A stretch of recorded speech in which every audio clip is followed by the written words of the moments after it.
Hello, welcome to Revenant Reads. I'm Vin, and this is another edition of Fresh Red Kills.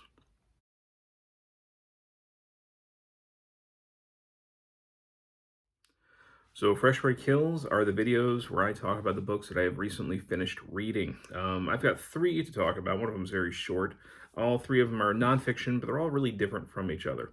So, the first one to talk about is this one, Boldly Go, Reflections on a Life of Awe and Wonder by William Shatner and co-written with Josh Brandon. Now, in the summer for me, it's been this way for many summers, but it is Book Trek 2024. This is the fourth year on BookTube that has been an official event, and these past 2 years, it's pretty much taken on a certain form that I think is probably going to stick to going forward. And that's basically during the summer, so June, July, and August, we read Star Trek fiction. That's the main mission of Book Trek. But we also have optional away missions. One of them is to read nonfiction science. Another one is to read books kind of about or related to Trek. So that's where this William Shatner book comes in. This just came out, I think, was it last year? Let's check. 2022, so 2 years ago. And this is, I'm pretty sure, the first William Shatner book that I've read. He's had a lot of books come out, and all of them are co-written. But this was my first real experience with reading Shatner. And I have to say, I was actually very taken with this. I liked it a lot. So at the time of this writing, he's 91 years old. Right now he's like 93 and he's still kicking. It's pretty amazing. This is after he had gone up into space. And he talks about that experience. And it's kind of like, him looking back on his 91 years of experience and talking about the different ways that he has found connection. And in sort of a grandfatherly or great-grandfatherly way at this point, trying to impart some of the things that he has learned. And I wasn't sure how this was going to come off. I mean, William Shatner, he's kind of a character in his own right at this point, right? This was actually fairly humble and very, very insightful. So what are you actually getting out of this? I wasn't sure when I opened it up exactly what it was going to be. I didn't know if this was like kind of a memoir or biography, and it's a little bit of that. But it's organized into different, I guess you could say, themes that he finds incredibly important. So the first one, let's go into the table of contents here. We belong together. And I gotta say, he starts off the book with that famous quote from Carl Sagan about how we are all stardust, right? The cosmos is also within us. We are made of star stuff. We are a way for the universe to know itself. So that is the quote that he starts with the book with. And that's really the theme, especially, of that first chapter, We Belong Together. And it's all about the different connections on a, cosmic level, biological level, down to the molecular level, right? How we are related in that way, but also how we find relation and connections with others. And then the second chapter is Listen to the Animals. And that's all about, especially, kinship with animals and the sorts of bonds that he has formed with things like horses and dogs, and all the different ways that he has seen people's lives transformed with these animals and what they can teach us, and how being kind to them, we basically can learn to be kind to ourselves.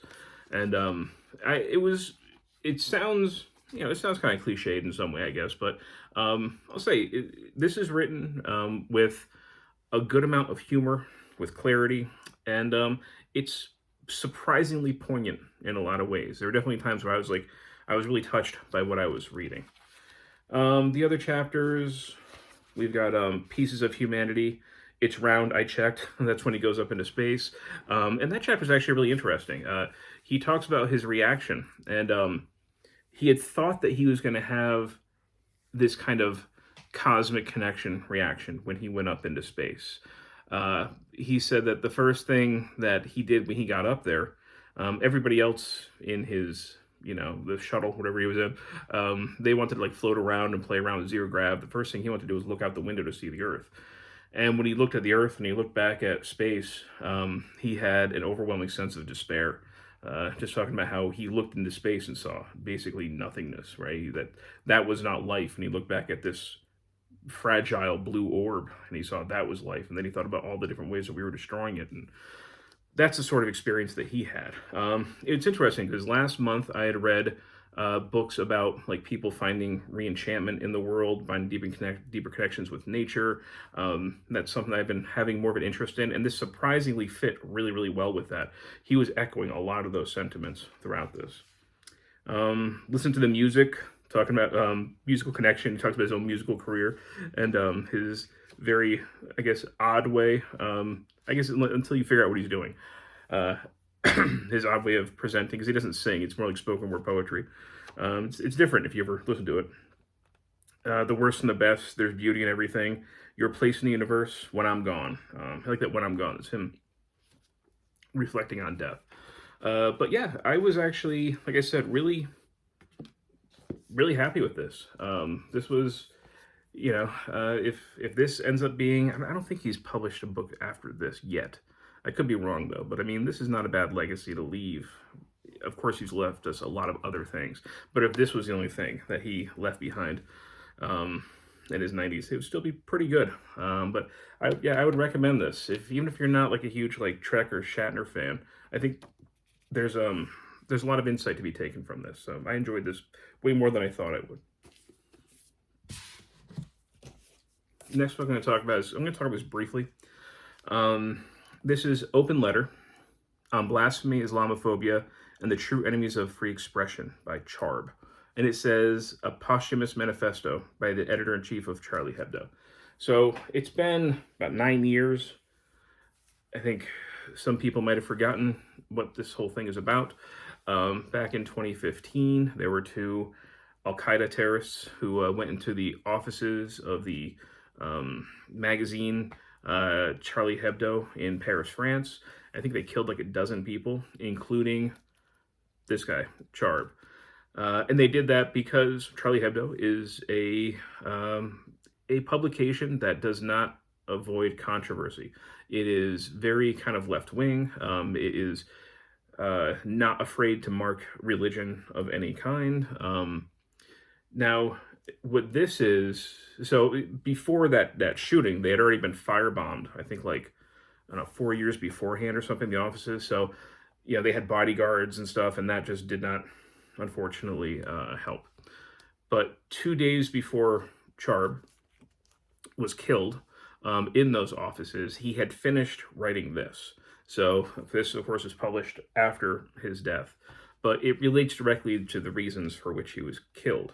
Now, this is certainly a point of view, I would say, that I am highly sympathetic with. It is an interesting treatise on his views. This is certainly French specific, but it touches on a lot of stuff that was especially going on in the West during this time in the 2010s. Now we've kind of turned a chapter to a different page, I think, since COVID and the invasion of Ukraine. It's not all gone, but I think a lot of our focus has shifted. But at this point, terrorism was still very much in people's minds because we were seeing it on the news all the time.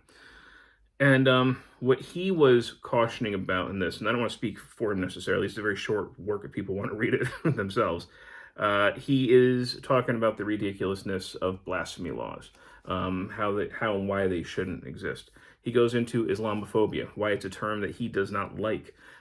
He says sometimes what the people are really talking about is racism. If it's racism, just call it racism. In his view, criticizing a religion does not mean that you were afraid of it. You don't call it Christianophobia if you're criticizing Christianity. And what he really also disliked, and I can definitely see this sort of thing happening quite a bit, is having a sort of leftist anti-theism, where you're just criticizing all religions, getting conflated with more of like a right-wing racism. And he does not appreciate being conflated in that way, and being lumped up with that sort of group. We see that sort of thing here in the United States with certain like figures like Bill Maher. That sort of debate will also come up. People not sure what part of a political spectrum to place him on because of certain views about religion. And you got True Enemies of Free Expression. He's talking not just about of course, terrorism and things like that, but how reactionaries and people who are well-meaning or those who are grifters. He goes into a lot of it, and they're very short chapters. You can see it didn't take long to read it all. I read it in a single afternoon, but it was really interesting. If that's a subject you find fascinating, if those are the sorts of causes or point of view that you think is important to hear, I would definitely recommend checking it out. Just knowing that, he would meet his end 2 days after finishing this, and how it directly related to the things that he was writing. He wasn't killed for what he wrote in here. I'm saying that the topics related. I think this is worth checking out and considering at least. And the last book that I actually finished reading this morning, Why Learn History When It's All Right on Your Phone by Sam Wineburg. So Sam Wineburg is the person behind things like the Think Like a Historian, a lot of educational resources, DBQs, things like that. Very influential in the realm of thinking, of teaching students how to think historically. This book came out in 2018, so it's pre-COVID. It's already 6 years old. If there was a new edition, there would probably be a whole chapter about AI, which doesn't necessarily get into it this. But this is certainly much more specific for educators. This is more about how students learn history. And he talks about how, a lot of the problems that people accuse young people of having these days, they don't know enough history, this and that. He talks about how, that stuff is not new at all. He traces articles talking about that same sort of, despairing, fatalist sort of attitude, how, the country's going to go to hell because the youth doesn't know enough history. He traces that throughout the entire century of people saying that sort of thing. He that's not to say that he's not concerned with historical knowledge. He certainly is. But he thinks especially it's more important, rather than teaching memorization or teaching a bunch of facts and stuff like that, students, but not just students, adults also need to learn to navigate this new world, this digital world, and think historically, think critically, actually look at documents, look for sources, consider, different historical time periods and the different sorts of, skills that one can develop, and thinking skills by studying history. Now, what we have here it feels more like a collection of essays that he has. But a lot of them, some of them are very interesting. One of them goes into standardized testing. Another one, chapter 3 was committing Zins. And that's really him basically taking down Howard Zinn's A People's History of the United States to be used as a textbook. Not necessarily for political reasons, but because it's not terribly well-written history. It's not very well-researched, and it's mostly based on secondary sources, and there's a lot of factual errors. So, he's saying we need something better than that. But he talks about the influence that book had within the world of social studies education. Talks about things like reconsidering Bloom's taxonomy and how we think about that. He gives kind of a case study also of, I think it was George Washington's, I think it was his Thanksgiving address, his Thanksgiving proclamation, and having various different types of people read it and get their reactions, and how varied it was depending on their political beliefs. And then having historians actually read it, and even if they're not experts in that field, the kinds of questions that they were asking. And they got, of course, much closer to the truth to what Washington was saying, just by asking the right historical questions. Changing history one classroom at a time, he starts talking about the development of what is today, I think, called Digital Inquiry Group. That's the resources that are free online for educators, and really cool DBQs and stuff like that. Why Google can't save us. People's inability to Google properly, even adults, of course. I see that, as an educator, we kind of assume that these students come to us knowing how to use technology, but we've certainly learned in the last few years, especially, that's not true. Especially through COVID, when we were so dependent on technology.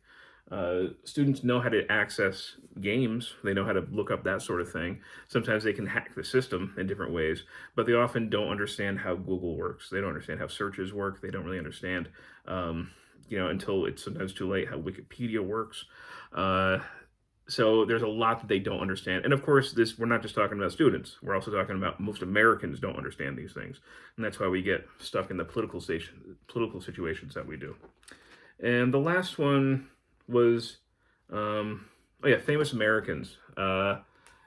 Asking young people and older people, like not including presidents and first ladies, who would you consider to be the 10 most important or famous Americans, and seeing what they came up with, and just how much the answers of the young people and the older people actually lined up.